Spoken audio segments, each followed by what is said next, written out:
सभी दर्शकों को नमस्कार, आदाब। आप देख रहे हैं जनमानस शेखावाटी न्यूज। मेघवंशी समाज की प्रतिभाओं को मिला सम्मान। डॉक्टर अंबेडकर मेघवंशी विकास संस्था का प्रतिभा सम्मान समारोह आयोजित। प्रतिभा सम्मान समारोह में शिक्षा, साहित्य, कला और खेल क्षेत्र की प्रतिभाओं को किया गया सम्मानित। खेतड़ी में डॉक्टर अंबेडकर मेघवंशी विकास संस्था द्वारा आयोजित प्रतिभा सम्मान समारोह में समाज के प्रतिभाशाली व्यक्तियों को सम्मानित किया गया। समारोह में शिक्षा, साहित्य, कला, खेल और सामाजिक सेवा जैसे क्षेत्रों में उत्कृष्ट कार्य करने वाली प्रतिभाओं को सम्मानित किया गया। समारोह सोमवार को भोपालगढ़ स्थित अंबेडकर भवन में आयोजित किया गया। कार्यक्रम की अध्यक्षता दयानंद ने की। मुख्य अतिथि विजय कुमार जिलोवा थे। विशिष्ट अतिथि प्रशांत मेहरड़ा, प्रदेश अध्यक्ष युवा प्रकोष्ठ Ambedkar welfare society Jaipur, BL Bhati राष्ट्रीय उपाध्यक्ष मेघवाल समाज, शिव प्रसाद आर्य पूर्व उप जिला कलेक्टर, वीके इंदिरा उप महाप्रबंधक Hindustan copper limited, doctor Hari Singh Gothwal उप निदेशक चिकित्सा विभाग, दयानंद विभाग अध्यक्ष सिविल इंजीनियरिंग बनवारी लाल सिसोलिया पूर्व शिक्षा अधिकारी थे। मुख्य अतिथि विजय कुमार जिलोवा ने कहा कि समाज की उन्नति के लिए शिक्षा बहुत जरूरी है। उन्होंने शिक्षाविदों से कहा कि वे न केवल शिक्षा दें बल्कि छात्रों को जीवन के मूल्यों और सिद्धांतों को भी सिखाएं। उन्होंने कहा कि समाज की प्रतिभाओं को प्रोत्साहित करने और उनके योगदान को मान्यता देने के लिए ऐसे कार्यक्रमों का आयोजन बहुत जरूरी है। उन्होंने आगे कहा कि समाज की उन्नति के लिए समाज को शिक्षित करना होगा। समाज शिक्षित होगा तो समाज की उन्नति स्वतः ही होगी। उन्होंने शिक्षाविदों को कहा कि आप सभी शिक्षा के क्षेत्र में उत्कृष्ट योगदान देने वाले प्रतिभाशाली व्यक्ति हैं। आपके प्रयासों से हमारे समाज के बच्चों को शिक्षा के अवसर मिले हैं और वे अपने लक्ष्यों को प्राप्त करने के लिए प्रेरित हुए हैं। इस मौके पर अतिथियों द्वारा समाज के विविध क्षेत्र की 91 प्रतिभाओं को प्रशस्ति पत्र व प्रतीक चिन्ह देकर सम्मानित किया गया। इस मौके पर बीएल भाटी राष्ट्रीय उपाध्यक्ष मेघवाल समाज ने अपने संबोधन में अतिथियों व उपस्थित लोगों से आह्वान किया कि आज नौकरी में प्रतिस्पर्धा का समय है। इसमें बच्चों की पढ़ाई पर विशेष ध्यान दें, क्योंकि आज शिक्षा व जनसंख्या बढ़ रही है और नौकरियों की संख्या कम हो रही है। इस मौके पर वक्ताओं ने राज्य सरकार से मांग की कि स्वामी विवेकानंद एक्सीलेंसी योजना में एससी व एसटी के बच्चों को भी जोड़े, उन्हें विशेष कोटा दिया जाना चाहिए। संस्था अध्यक्ष जितेंद्र मेहराड़ा ने कहा कि ये समारोह समाज की प्रतिभाओं को प्रोत्साहित करने और उनके योगदान को मान्यता देने के लिए एक महत्वपूर्ण कदम है। उन्होंने कहा कि समाज की प्रतिभाओं को प्रोत्साहित करने के लिए ऐसे कार्यक्रमों का आयोजन आगे भी किया जाएगा। इस अवसर पर श्रवण दत्त नारनोलिया, छाजूराम मेहरा, बंशीधर जारोसिया, रवि मरोड़िया, जयदयाल सिंह गोठवाल, प्रदीप मेहरा, हुक्मीचंद मेहरा, ओम प्रकाश जेवरिया, सुरेश चितोसा, मोतीलाल, राजेश सहित अनेक गणमान्य लोग मौजूद रहे। काम कर चुका हूँ। मैंने महाराष्ट्र में भी काम किया है, मैं वेस्ट बंगाल में भी काम किया हूँ। मैंने एक चीज देखा है कि जो ये सामाजिक लोग को चला के रखते हैं, जैसे सामाजिक चेतना, सामाजिक काम करते हैं, जैसे कि जितेंद्र मेहरा जी हैं और जयदयाल सिंह गोठवाल जी हैं, उमराव चिरानी जी हैं।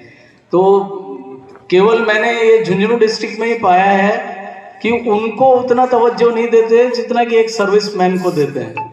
लेकिन मेरा ये मानना है कि जो समाज के लिए लड़ता है उसको दोनों चीज़ें सहनी पड़ती है। समाज का तिरस्कार भी, समाज की बहुत सी भर्त्सनाएं भी, और बहुत से उनको उलाहने मिलते हैं, जो कि मुझे लगता है कि हम लोगों को इनके साथ हाथ मिला के और बाबा साहब के कॉन्सेप्ट पे टू बैक सोसाइटी को मानते हुए इनके साथ देना चाहिए।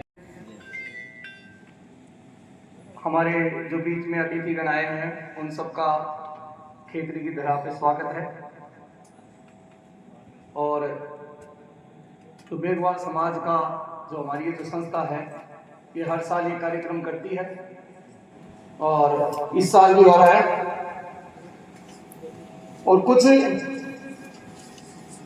लोगों का जो ये मानसिकता बनी हुई है, अभी हमारे थे तो ऐसे फोन किया हमने किसी को कि भाई आप कार्यक्रम में नहीं आ रहे, बोले नहीं हमको तो फोन ही नहीं किया किसी ने।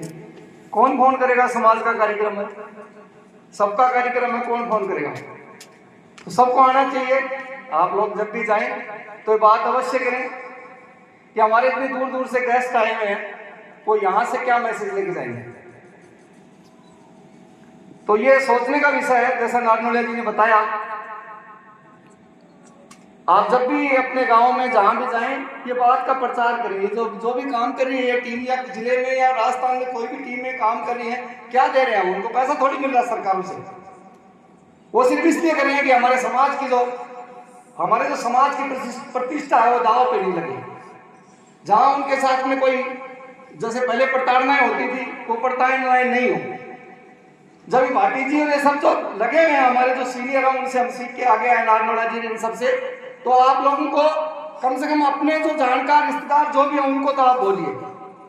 यहाँ जो बच्चे आए हैं दूर दूर से, आप सबका स्वागत है। आप हमारी प्रतिभाएं बनेंगी, आने वाले समय में अच्छे अच्छे जॉब लगेंगे, और जब जॉब लगे तो समाज को मत भूलना। इसी आशाओं में हम लोग ऐसे कार्यक्रम करते हैं। अभी जिले में हुआ था अपना अक्टूबर के अंदर, वहां पर 680 प्रतिभाओं का सम्मान हुआ था अपनी संस्थाओं के माध्यम से। अगर हर साल हम एवरेज ये मानते हैं कि अगर हम 1000 बच्चों को सम्मानित कर रहे हैं, और 1000 बच्चे अगर 10 साल के अंदर, तो 10,000 बच्चे, 10,000 में से अगर हम ये माने कि 6,000 अगर बच्चे जॉब लग जाते हैं, तो 6,000 बच्चे समाज में क्या परिवर्तन ला सकते हैं। लेकिन हमने देखा है कि लोग जैसे जैसे आगे बढ़ते जाएंगे समाज को भूलते जाएंगे। ये बहुत बड़ा नुकसान है, मैं आपको बता रहा हूं। हमारे समाज के अंदर ये प्रॉब्लम चल रही है। दूसरे समाज के अंदर जो 10 नंबरी है, लोग उनको महान बना देते हैं और सीबीआई तक की जांच बैठा लेते हैं। और हमारे समाज के अंदर अगर सच्ची घटना हो, हमारे समाज के अंदर अगर किसी आदमी की जमीन छीन ली हो, तो दूसरा के बोलना पड़ना ही नहीं बोले। वो खुद के इंतजार करते कि मेरा नंबर तो आएगा नहीं, मैं तो ऐसा हुई नहीं।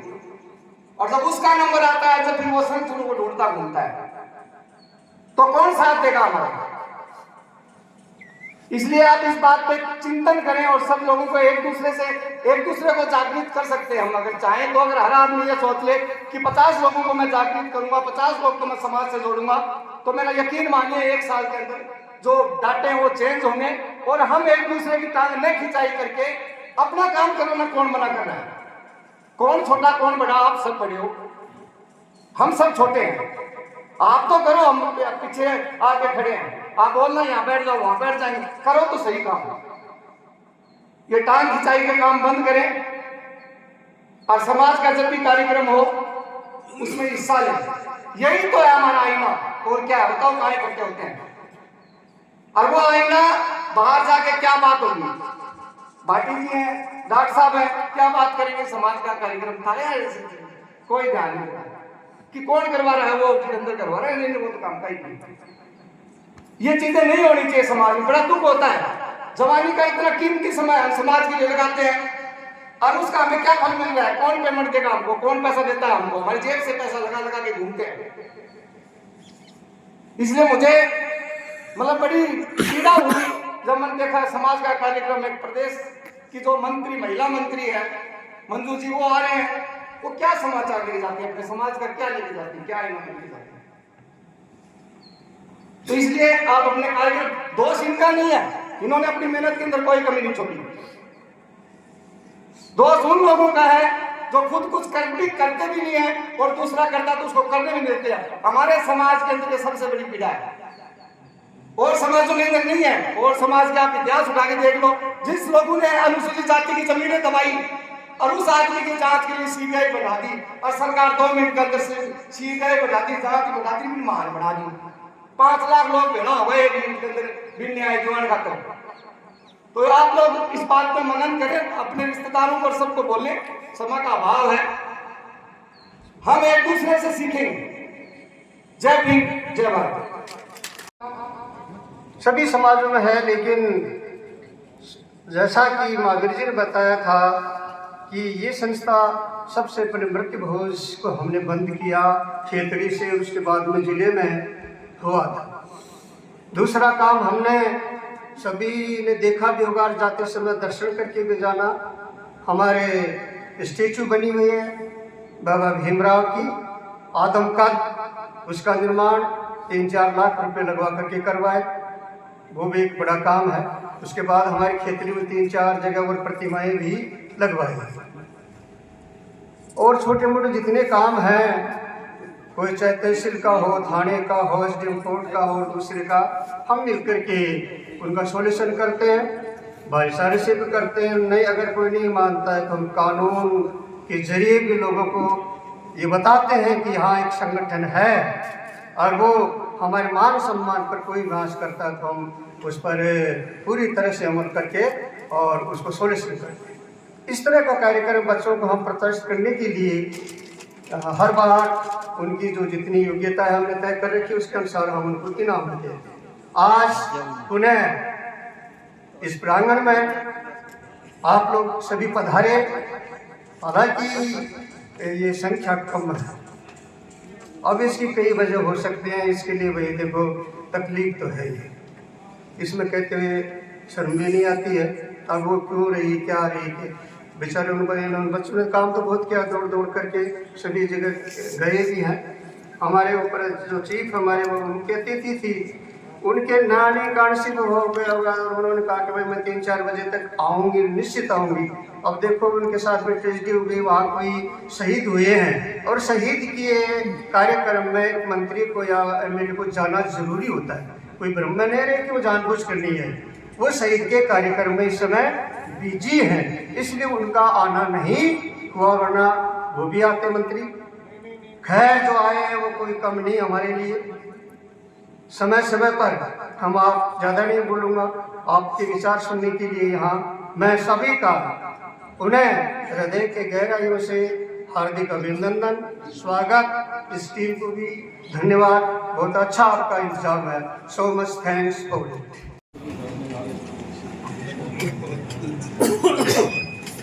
सम्मानित मंच पर विराजमान सम्मानित हमारे अतिथिगण, इस गरिमामय कार्यक्रम में उपस्थित समाज के बुजुर्गों, हमारे समाज की प्रतिभाओं, सामाजिक कार्यकर्ताओं और मीडिया के हमारे प्रिय सज्जनों, आज का जो ये कार्यक्रम आपने आयोजित किया है और मेरे को भी आपने आमंत्रित किया है, बड़ी अच्छी बात है कि मैं समाज की उन प्रतिभाओं को देख पा रहा हूं जो आज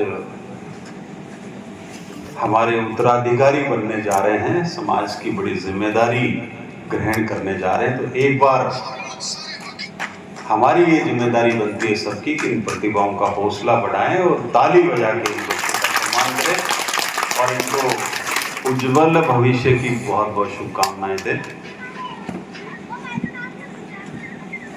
अभी प्रोफेसर साहब ने, आप प्रोफेसर ही हैं, प्रिंसिपल साहब हैं, प्राचार्य साहब, प्रिंसिपल साहब बता रहे थे कि हम यहाँ क्या करें कि आपकी तरह हो जाएं। हम तो नागौर जिले वाले आपको झुंझुनू जिले वालों को सबसे अग्रणी मानते आए हैं। नागौर जिला तो अब कोई थोड़ा पढ़ाई की ओर अपना कदम थोड़ा आगे बढ़ाया है। राजस्थान में सबसे अग्रणी कोई जिला रहा है शिक्षा के क्षेत्र में। बाबा साहब की बात हो, पहले उनके संदेश को अगर किसी ने अपनाया है तो आप लोगों ने अपनाया है। तो मैं तो आपको क्या शिक्षा दूंगा, क्या हम तो आपको पूछते थे। आज जहाँ भी जाओ, किसी भी जिले में जाओ, किसी भी पद की बात हो, किसी भी विभाग की बात हो, तो उस जिले में अब तो आधे नहीं लेकिन 25% कर्मचारी तो आज भी झुंझुनू के ही मिलेंगे। किसी जिले में हर किसी से पूछो तो कि झुंझुनू का हूं। इसलिए आपको ये तो वो हो गई बात सूरज को। क्यों साहब, गुरु जी नारनौलिया साहब, वो तो वो कवि कहते हैं कि वो सूरज को दीपक दिखाने वाली बात होगी हैं। तो नेता तो मेरी मन की चॉइस है साहब। मैं राजकीय सेवा में ही था, PWD में SC था लास्ट में, सुपरिटेंडेंट इंजीनियर 2018 में। लेकिन ये राजनेताओं के चक्कर में चस्का लग गया। एक मंत्री ने मुझे OSD रख लिया, तो जब MLA और नेताओं के खटके देखे तो मेरे भी जो है मन में आ गई। 2018 में नौकरी को मैंने BRS लिया, 50 साल की उम्र में, 10-11 साल की सर्विस बाकी थी। और मन में ये आया कि देखें, सरकारी सेवा तो कर ली, ये कुर्ते पजामे में कितनी ताकत है, इसको भी देख लेते हैं। तो इस सोच से इसमें आए और राजनीतिक क्षेत्र एक अलग क्षेत्र है। वो क्षेत्र हमारे शिक्षा के मामले से बहुत अलग होता है और उसमें शिक्षा में आपको, क्योंकि आज का कार्यक्रम शिक्षा का है, तो राजनीतिक बातें मैंने पिछले 18 से लेके अब तक गांव-गांव घूम के, गांव-गांव ढाणी-ढाणी जाके और जो लोगों के बीच में बैठ के एक आम आदमी से लेके बिना कोई जाति धर्म संप्रदाय के हर आदमी की पीड़ा को जो महसूस किया है, पिछले 5 साल में लगभग 3.5 किलोमीटर मैंने यात्राएं करी है गाँव में। तो जिस भी विधानसभा क्षेत्र को मैंने चुना, शायद ही कोई ऐसी ढाणी अगर छोड़ा हो जिसमें मैं नहीं गया हूँ। तो मुझे एहसास हुआ कि राजनीति जो करते हैं वो शिक्षा से बड़ा टफ काम है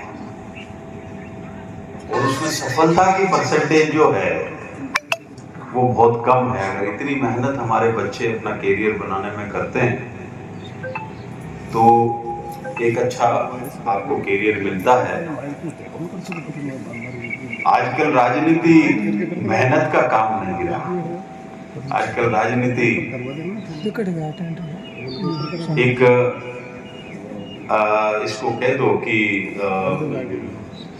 जोग संजोग बन जाए, कोई आपका ऐसा ऊपर आपका समीकरण बन जाए या आप किसी गुट के हो जाओ तो ही राजनीति में आजकल सफलता मिल पा रही है। प्रॉपर आवाज नहीं आ रही है? आवाज आ रही है लास्ट तक? वो हमारे जिलाध्यक्ष थी, सिर्फ भाषण देने आए, उनके नंबर दीजिएगा मुझे, बात करूंगा उनसे। समाज के जिलाध्यक्ष हैं, सिर्फ बात कहने के लिए नहीं आते हैं, बात सुननी पड़ेगी। यहाँ पर आदमी चाहे 5 इकट्ठे हो और चाहे 100 इकट्ठे हो, चाहे लाख इकट्ठे हो, बात आदमियों की नहीं है। बात यह है कि समाज के कार्यक्रम में जो आदमी आया वो हमारे लिए 1 लाख के बराबर है। ये कार्यक्रम ऐसे ही नहीं होते हैं। जो भी संस्था के पदाधिकारी हैं, जितेंद्र के नेतृत्व में जो टीम काम कर रही है, काम तो समाज का ही कर रही है या खुद के घर पे कोई जो है इकट्ठा कर रहे हैं। आज अगर इनका हौसला हम नहीं बढ़ाएंगे अंत तक तो ये तो हताश हो जाएंगे ना। इसलिए सिर्फ ये कहना कि 5 आदमी आए, 50 आए और भाषण ठोक के चले जाओ तो हमारी क्या जिम्मेदारी है। इसलिए हमको अगर समझदार के और समाज के अगर समझदार आदमी हो, समाज के जिम्मेदार आदमी हो तो जिम्मेदारी का एहसास भी आपको करना पड़ेगा, जिम्मेदारी निभानी भी पड़ेगी, तब सामाजिक संस्थाएं आगे बढ़ेगी। ये आपने कहा ना अभी इन्होंने प्रिंसिपल साहब ने कि हमारे को भी कोई जादू की छड़ी बताओ।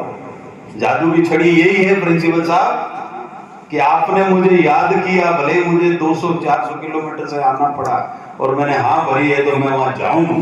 यही जादू की छड़ी है, और कोई छड़ी नहीं है समाज में। अगर हम हमारी जिम्मेदारी को नहीं समझ पाएंगे तो फिर समाज कैसे आगे बढ़ेगा? बातों से तो बढ़ना है नहीं। इसलिए सारे पदाधिकारी, इसलिए उनको बोला, वो चले गए आपके, उनको सुनना चाहिए था। मैं बात करता हूँ जिले के मेघवाल समाज के अध्यक्ष हैं, चेतना संस्थान के, नहीं चेतना के थे क्या? तो चेतना, हाँ एनीवे बीच में ये मैं ले आया। तो राजनीतिक क्षेत्र अलग क्षेत्र है, कोशिश कर रहे हैं और हमने चुना तो बड़ी सर्विस छोड़ के। और आज मेरे साथ ही सब चीफ इंजीनियर है पीडब्ल्यूडी में, मेरे देश के लोग, लेकिन हमने ये चुना तो बहुत सोच समझ के। और इस मार्ग में जीवन हमारा फिक्स है, जो कर लें वो इसी जीवन में कर लें, मौत कब आ जाए किसी को पता नहीं है। और ये कोरोना के बाद तो कब पटीड़ा बोल जाए चलते चलते किसी को पता थोड़ी है ना, कब तक गिर जाओ खेलते हुए चलते हुए। तो जीवन फिर भी माने 70 साल 80 साल का जीवन माने, उस जीवन में जो आपकी मन में इच्छा है, समाज सेवा की इच्छा है, राजनीति की इच्छा है, अच्छा सेवक बनने की इच्छा है, नौकरी में जाने की इच्छा है, उस पर जी तोड़ मेहनत करके वो मार्ग अपनाओ। मेरी इच्छा थी राज की नौकरी बहुत अच्छी करी, मंत्री का ओएसडी था, तो मन के अंदर ये आया मेरे अफसर यूं जो आज चीफ इंजीनियर है वो मंत्री के ओएसडी के सामने बैठते हैं, नहीं बैठते, स्वाभाविक है कि उनको पता है कि मंत्री कहीं ट्रांसफर कर देगा तो ओएसडी को पटा के रखो भाई। तो पावर हासिल करने के सारे रास्ते अपनाने पड़ते हैं, तो अपने अपने स्वभाव है। लेकिन आज के दिन में बच्चों से यही कहूंगा और पेरेंट्स से जो साथ आए उनसे आग्रह है कि दिनों दिन सरकारी नौकरियां कम होती जा रही है। एक मेरे सीनियर थे कॉलेज के, उनसे मैं रास्ते में बात कर रहा था, जो खेतड़ी में कोपर में सर्विस करके सेवानिवृत्त इंजीनियर थे, मेरे 1 साल सीनियर थे। तो एक ही उदाहरण दूंगा, उदाहरण बहुत है, समय भी है, ठंड हो रही है, मैं वापस मैं भी जाऊंगा, और भी बहुत सारे अधिकारी झालावाड़ से भी आए हैं आपके एडिशनल एसपी साहब। अठेगा यही कांटा वो झालावाड़ पढ़ियो मेरे नाम कांटा साहब झालावाड़ जावेगा पाछा तो हैं पोस्ट झालावाड़ तो हैं। मैं यूं कह रहा था कि बच्चों के लिए कि जब खेतड़ी कोपर जब यहाँ का संस्थान बना तब इसमें जो टोटल कर्मचारियों की मुझे संख्या बताई, हमारे बड़े अधिकारी भी आज आए हैं, बैठे हैं, इंदिरा जी, इंदिरा ही ना सर, हाँ इंदिरा सर बैठे हैं, तो आपको जानकारी होगी। लेकिन आपके लिए मैं इसलिए कह रहा हूँ कि जब ये खुला तब इसमें कितने कर्मचारी थे, कितने अधिकारी थे, आप कल्पना करो। तो रफली उन्होंने मुझे बताया कि लगभग 10-11 हजार इसमें काम करते थे। और 11,000 का अगर अपन आरक्षण की, क्योंकि हम अनुसूचित जाति का प्रोग्राम कर रहे हैं, तो हम एससी की भी बात करें तो 16% भी आरक्षण माना जाए राजस्थान का, तो 11,000 में 16% कितना हुआ, सब पढ़े लिखे हुए। और आज उस संस्थान में कितने लोग काम कर रहे हैं, 1000 के नीचे आगे, कितने आगे, मेरे ख्याल में इंदिरा साहब 1000 भी नहीं होंगे, 800 से भी नीचे। तो आप कल्पना करिए कि ये जब खुला 60 के दशक में, 60-70 के दशक में, 66-62 में ये जब संस्थान शुरू हुआ तब 11,000 लोग थे और उसमें 16% रिजर्वेशन होके, और हमारे भी 2-3 हजार आदमी इसमें सर्विस करते थे। आज तो जब संख्या ही इसकी 800 रह गई है, तो 16% करोगे तो क्या मिलेगा आपको? ये हमारे बच्चों को सोचने का समय है। ऐसे ही भारत के जितने ही पब्लिक सेक्टर्स और सरकारी सर्विसेज के जो विभाग हैं, इधर तो आपके सर्विसेज की पोस्टें कम होती जा रही है और इधर हमारी पॉपुलेशन बढ़ती जा रही है, बच्चों का एजुकेशन बढ़ता जा रहा है, 95 आ रही है। मेरे तो जब 12वीं में 72% या इतने आए थे, वो 70-72, तो मेरे पिताजी ने पूरे गांव में लड्डू खिलाए, बोले 70-60% से ऊपर ले आया। साइंस में था मैं, तो दयानंद जी बैठे, हम लोग महाराजा कॉलेज में फिर एडमिशन लिया, इंजीनियरिंग की तैयारी करी और फिर इंजीनियरिंग में हम लोग सेलेक्ट हुए। आज तो 95% वाले बच्चे बैठे हैं, फिर भी कोई गारंटी नहीं है कि आपको नौकरी मिलेगी। तो आज अपन को समाज की इस जाजम पे, कोई हम मंच पे बैठ गए तो कोई बड़े नहीं होंगे, हमसे तो पिता तुल्य लोग हमारे सामने विराजे हैं, सब बराबर हैं, समान हैं सब। ठीक, हम दूर से आए तो हमको आपने अतिथि बना दिया, लेकिन आज इस समाज की इस महत्वपूर्ण जाजम पे, खेतड़ी के इस पवित्र स्थल पे, देश के वीर सैनिकों को जन्म देने वाले इस धरा पे, विवेकानंद जी की इस जमीन पे, जहां विवेकानंद जी खेतड़ी में आए, और आपकी ही मेहरबानी से विवेकानंद जी शिकागो में जो भाषण देने गए ना, वो आपके खेतड़ी वालों के आदेश से गए थे, और उसका खर्चा भी आपके जो राजा थे उन्होंने दिया था, नहीं दिया था क्या? तो विवेकानंद जी कोई छोटी सक्सेस थी क्या? नाम भी यही से मिला था, नाम भी नरेंद्र जो दिया वो आपने जो खेतड़ी से दिया। इतनी महत्वपूर्ण जगह पे आज यहाँ आने का, तो बात ये नहीं है कि कितने आए कितने नहीं आए, बात ये है कि जगह कितनी इंपॉर्टेंट है। तो समाज की इस महत्वपूर्ण जाजम पे बैठ के आज अपन को इस पे चिंतन करना है कि इस वर्तमान परिस्थिति में हमारे बच्चों का भविष्य क्या होगा। ये इम्पोर्टेंट है आज की तारीख में। कार्ड और पुरस्कार और आपको कोई तगमा हमने दे दिया वो इम्पोर्टेंट नहीं है कि हमारे बच्चों का हो गया क्या नारनौलिया साहब है, वो चिंतनीय विषय हो गया है। एक तो इस पे आप लोग जितने भी हमारी संस्थाएं हैं वो चिंतन करें। और हमने क्या है, आपने आपको हम तो गुरु तो झुंझुनू को मानते हैं, हम लोग तो उधर वाले, हम तो रेगिस्तान के वो हैं, रेतड़ा जो उड़ता है हमारे तो आंधी चलती है, आधी तो रेत खाते हैं हम रोटी में। माँ जब रोटी बनाती है तो आटे में आधी रेत आके गिर जाती है साहब। रोज आंधी आती थी वहां तो शाम को काली पीली। अब तो आपको गुरु मानते हैं झुंझुनू, और आपने शिक्षा को अपनाया और आगे का जो तरीका निकले वो भी झुंझुनू से निकलना चाहिए कि जब शिक्षा लेने के बाद रोजगार कम होता जा रहा है तो हमारे जो पीढ़ियां हैं, हमारी युवा पीढ़ी है, उसका भविष्य क्या होगा। सिर्फ नौकरी को उसका जीवन में सफलता का पैमाना हमको छोड़ना पड़ेगा। आज हम देखते हैं कि कोई अगर जीवन में सफल किसी को मानते हैं तो उसको मानते हैं जिसने राज की नौकरी प्राप्त कर ली हो। बाकी को नहीं मानते, भले वो 99% लाया हो, 95 लाया हो, बहुत अच्छा करने की कोशिश कर रहा हो। तो क्या अगर नौकरी नहीं मिलेगी तो वो जीवन में सफल नहीं होगा बच्चा, उसको सफल नहीं मानेंगे क्या अपन। आज हम परसेंटेज वालों को तो कर रहे हैं सम्मानित, लेकिन बाकी का क्या होगा। इसलिए ये आपको लीड भी करना पड़ेगा झुंझुनू के इस पावन धरा पे।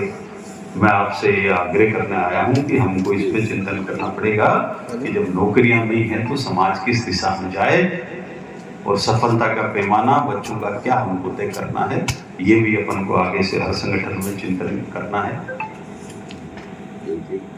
ये बात कहते हुए और एक दो जानकारियां जो अभी वर्तमान परिप्रेक्ष्य में, अभी प्रिंसिपल साहब ने कहा कि नारनौलिया साहब जब उपवर्गीकरण हुआ तो उसका विरोध करने में सबसे आगे थे, तो हमारे पास विरोध ही है। हम तो बाबा साहब ने यही कहा था कि संगठित होकर आप लोग लड़ना किसी मुद्दे पे, तो शिक्षित होने के बाद में तो हमारे पास विरोध है तो हमको करना भी चाहिए।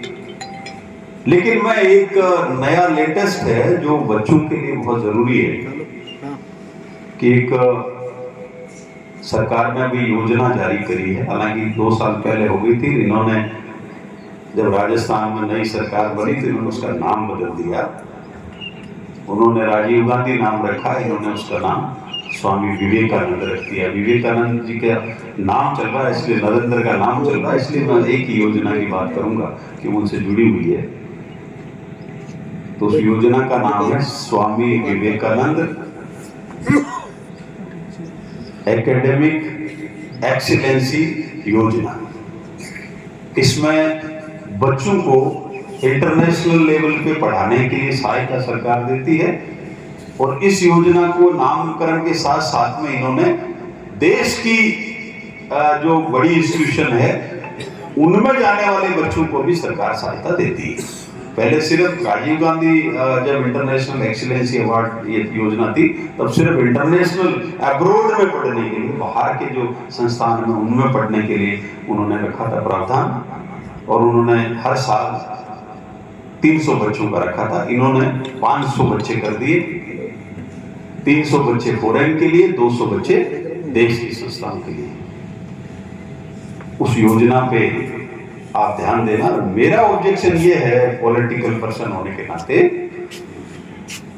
कि इस योजना का जो प्रावधान करें, जो पात्रता करी है वो इकोनॉमिकल आधार पे कर दी है, ठीक है सर, इकोनॉमिकल। उसमें अनुसूचित जाति का कोई प्रावधान, जनजाति का कोई प्रावधान नहीं है।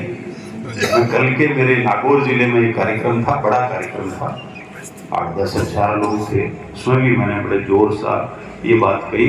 डिप्टी सीएम भी थे वहाँ, पेरवाल जी भी थे, आपके चीफ गेस्ट ने ये भी थे वहाँ, मंजू बागमार जी भी।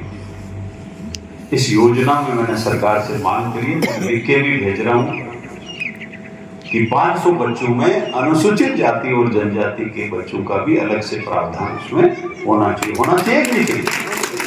अगर उसमें प्रावधान नहीं होगा तो हमारा बच्चा इसकी तरफ सोचेगा भी नहीं और फायदा भी नहीं होगा। तो इस नरेंद्र की भूमि से, उसके नाम से बनी हुई योजना, मीडिया के साथियों से भी मेरा आग्रह है कि आप इस योजना को खोजें और सरकार तक हमारी बात पहुंचाने में हमारी सहायता करें कि आज के इस सामाजिक सम्मेलन में समाज के लोगों ने ये बात उठाई कि राज्य सरकार ने जो स्वामी विवेकानंद एक्सीलेंसी योजना शुरू करी है उसमें अनुसूचित जाति और जनजाति के बच्चों के लिए प्रावधान होना चाहिए कि नहीं होना चाहिए। हमको ये मेरे प्रस्ताव से सब सहमत हो, हाथ खड़े करके सहमत। तो ये सब जगह से चले और हमारे बच्चों के लिए उसमें हो, तब तो देखो अगर हमारी बात सरकार तक पहुंचे तो हमारे बच्चों को इसका फायदा मिलेगा। नहीं तो हम तो अभी बाबा साहब की बड़ी बड़ी बातें भाषण ठोक के चले जाएंगे। आप एक तो ये उनको करना चाहिए, और भी बहुत सारे छोटे छोटे इश्यूज हैं। आज तो स्थिति ये हो गई है कि लोग यहाँ तक, एक सीकर में कोई प्रोग्राम था, उसका अखबार में मैंने पढ़ा, एक साधु बोलता है कि ये जो जय भीम बोलने वाले लोग हैं समाज को तोड़ते हैं। क्या ये बात सही है? एक जना ये बोलता है कि जय भीम जो लोग कहते हैं वो समाज को तोड़ने वाले लोग हैं।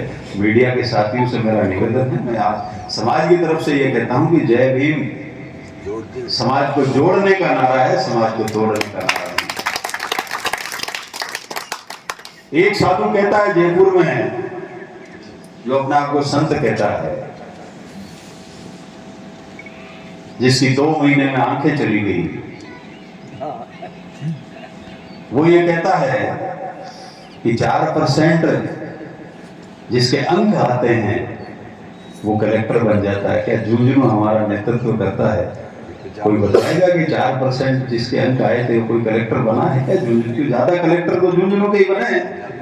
तो मैं ये सोच के आया था कि झुंझुनू में पूछूंगा कि ऐसा कौन सा आपका स्टूडेंट है जो 4% लाके कलेक्टर बना। आपके सामने 95% आए। समाज में इस तरह की भ्रांति फैलाने वाले लोगों की हम इस मंच के माध्यम से भर्त्सना करते ही नहीं करते। एग्री हो आप लोग? हम ऐसे लोगों के इस वक्तव्य की भर्त्सना करते हैं जो समाज में तोड़ने वाला कौन हुआ? जय भीम तोड़ रहा है, कैसे लोग तोड़ रहे हैं? ऐसे लोग पाखंडी लोग तोड़ रहे हैं। समाज को जोड़ने की जरूरत है। तो आज मैं एक ही पॉइंट रखूंगा स्वामी विवेकानंद स्कीम का, इस पे आप लोग काम करें। और आपने बुला के और इतना बढ़िया, साफा थोड़ा छोटा हो गया ना, नहीं तो मैं उतारता नहीं, साफा खुल रहा था, वो खुल गया। मैं अंत तक साफा कहीं नहीं उतारता हूँ, उसका मान रखता हूँ। आपने जो इतना बड़ा मान दिया मुझे, उस मान को मैं कभी, उस गरिमा को मैं नीचे नहीं गिरने देता। मेरा ये हमेशा स्वभाव रहा है। और थोड़ा खुल गया था वो, तो मुझे अच्छा नहीं लग रहा था। एनीवे, लेकिन आपने जो साफा पहना के और मुझे जो गरिमा और सम्मान दिया है, उसके लिए सबका मैं तहे दिल से धन्यवाद देते हुए, संस्था का धन्यवाद देते हुए, हाँ भाई, अरे बात तो पूरी कर दूं। अरे मैं साफे से कोई राजी नहीं हो रहा हूँ, लेकिन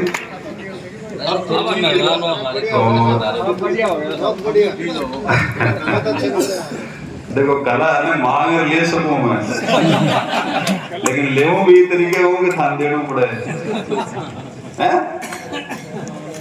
धन्यवाद आपको। लेकिन जो मान सम्मान आपने दिया है और आपने जो कार्यक्रम कराया उस संस्था को धन्यवाद, उन बच्चों को, प्रतिभाओं को शुभकामनाएं। और इंजीनियरिंग में बहुत अच्छी पढ़ाई हम लोग करे हुए हैं। ये कुर्ते पजामे और इससे भी लगाना चाहिए किसी आदमी को, ये देख के नहीं आना चाहिए कि वो पढ़। मैं आज भी पढ़ रहा हूँ LLB का फाइनल ईयर का एग्जाम, अभी फोन आया था आपका फॉर्म भर दिया गया। आज भी मैं LLB कर रहा हूँ, मेरे 1-2 पेपर में थोड़ा कम रहेगा, तो आया था अभी फोन यूनिवर्सिटी से, वो फॉर्म मैं कब दे दूंगा। तो पढ़ाई कभी मत छोड़ना, अच्छी पढ़ाई करना, माँ बाप का ध्यान रखना, माँ और बाप को कभी मत भूलना, समाज को कभी मत भूलना। सब समाज का ध्यान रखो, लेकिन अपने समाज को कभी मत भूलना।